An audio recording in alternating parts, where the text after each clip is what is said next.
this was the time that actually you worry about your friends. You worry about the problems which, if you're not going to be there, what's going to happen. You worry about your job because now you worry about the money. All those worries come in, and this is where the support group and your network of friends and family are really, really important to help you keep your spirits up almost. But this is the time actually where it's actually you can be the most creative, because actually your ideas of a planned life, I'm a great planner, I've always had things I want to do, suddenly they're all gone. You can't make plans. I was asked to actually go and manage my kite surfing company in a Caribbean island, but I couldn't because I didn't know what the future would hold for me, which was a very, very difficult thing to suddenly realise that you can't make plans. So what actually I did instead is I actually started to pay attention to life. It's almost like life suddenly became technicolor for me. I really paid attention to the little things, the small things, the colours and everything else, simply because actually I didn't want to take anything for granted anymore. It was, I didn't take much for granted in the first place, but having that showed me actually you can appreciate the small things. Also, I started doing plans, but I did small goals, small little steps, because actually those little small steps would, if I was around, function into big goals. That's the sort of time where you hear people say, oh, I'm going to change my life and do everything else. I'm quite lucky in that I did all my changes of career and everything else beforehand, so there really wasn't too much I really was interested in changing, apart from I wanted to actually live the part which actually I had changed. So it's a time where actually when you're at your potentially your weakest, but also it's a time when you can actually become really creative. You can actually start new things which you've never had time to do before. Well, trust me, you're going to get time by the buckets now, and really you have to make it all count, because for the first time ever, time is not infinite. It's actually a lot closer. So it really does focus the mind.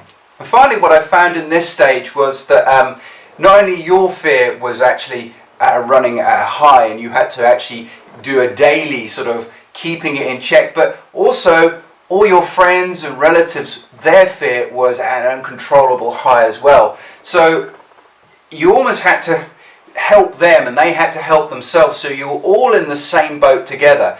And realizing that actually your friends are feeling the same is really important, because a lot of what they express can be misinterpreted, but actually they're only dealing with their fear in ways they know they can. Sometimes it's more aggressive, it's pull yourself together type thing, because it's simply how they are coping with it. So you mustn't get angry or cross with people in that sort of state, because actually they're doing the best they can as well.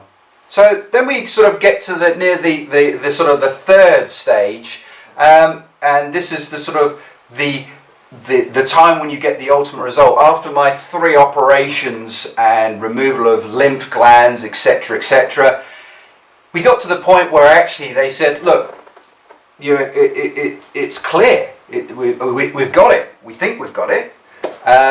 So you've reached now this third stage, which is actually now you have been cured, which is a very weird thing. You've been cured.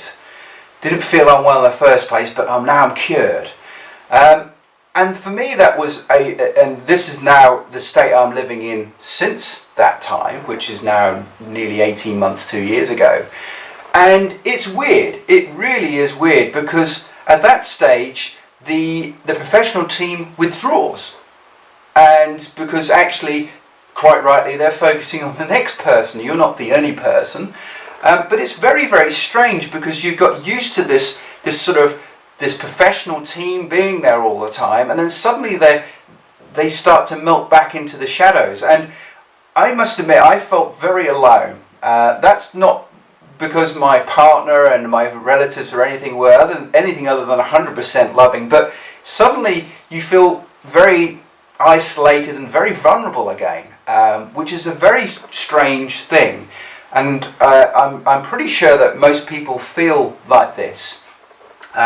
There's a really good book which I'm just going to show to you. It's an unmerciless plug, but it helped me. It's called The Cancer Survivor's Companion, and it's written by Dr. Frances Goodhart and Lucy Atkins. Now, I have obviously tagged them in this, but I read this book, and for me it was really, really helpful because it's written on the basis of, it's a very easy readable book. It's not technical, but it's also done with a lot of other people's stories, and it actually starts to make you think and feel that actually this is a common problem. This is the sort of the fallout afterwards, because not only does the professional team sort of melt away, but suddenly when you tell all your friends and family, they're like, oh, thank goodness you're cured, you can get on with the rest of your life. Well, their fear suddenly drops, and they then can almost go back and focus on what they're doing, which is fine. But again, it's a very weird sort of sensation where suddenly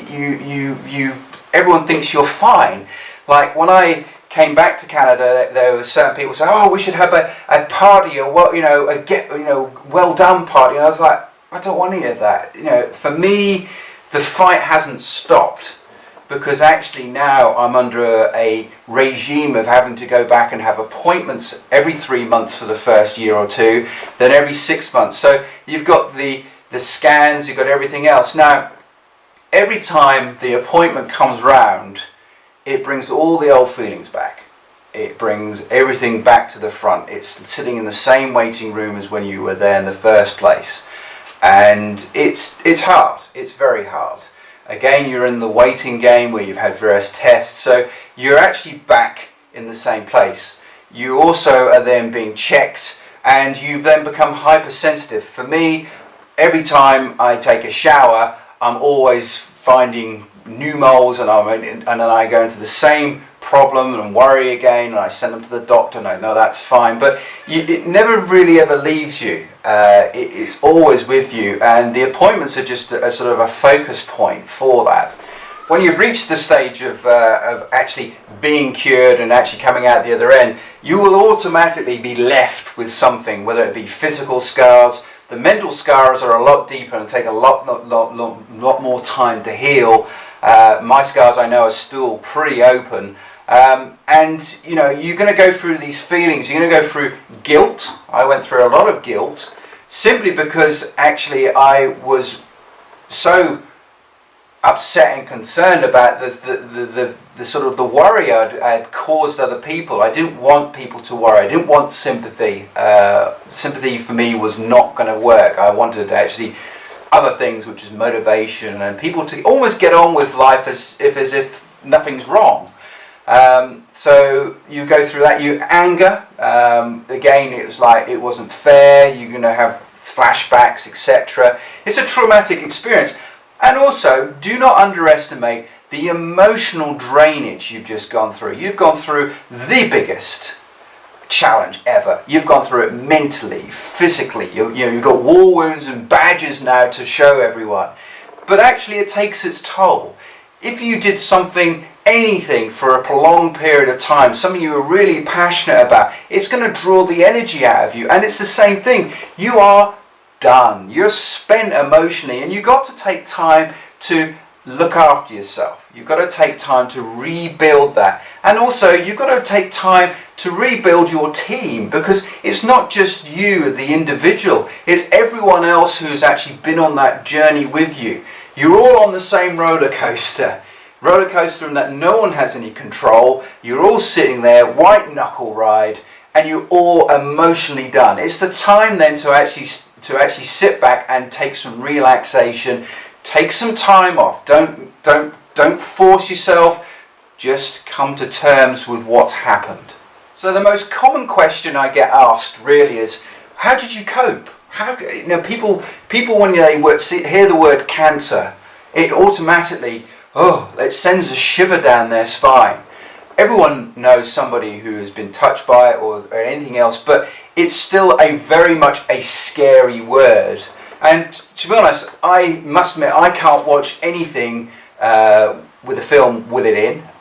If I read anything in the papers or anything else, or I see a video or anything else, of somebody who has it or somebody who's passed away, it brings it all back. And that's not me being morbid, it's just realistic. You know, it just hits you again. Just when you think you've got it in a corner, boom, it comes up. So dealing with the fear is a day by day thing. You cannot take your foot off its throat. You've got to keep it down there, and you've got to keep it in the right place. Otherwise it will jump up and consume you again just when you least expect it. Usually when you're tired or something else goes wrong.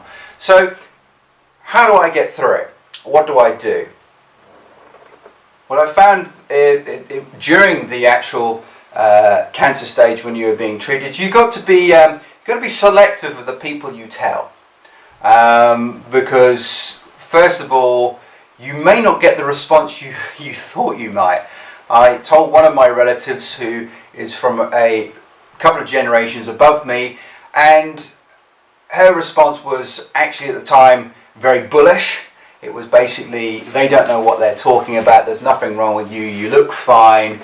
And for me it was terrible. It was the worst type of approach somebody could have taken with me, because I was fighting my fight, I was trying to be brave, and it was almost like, well, you're not being brave, there's nothing wrong with you. So be careful who you tell, because people react in different ways.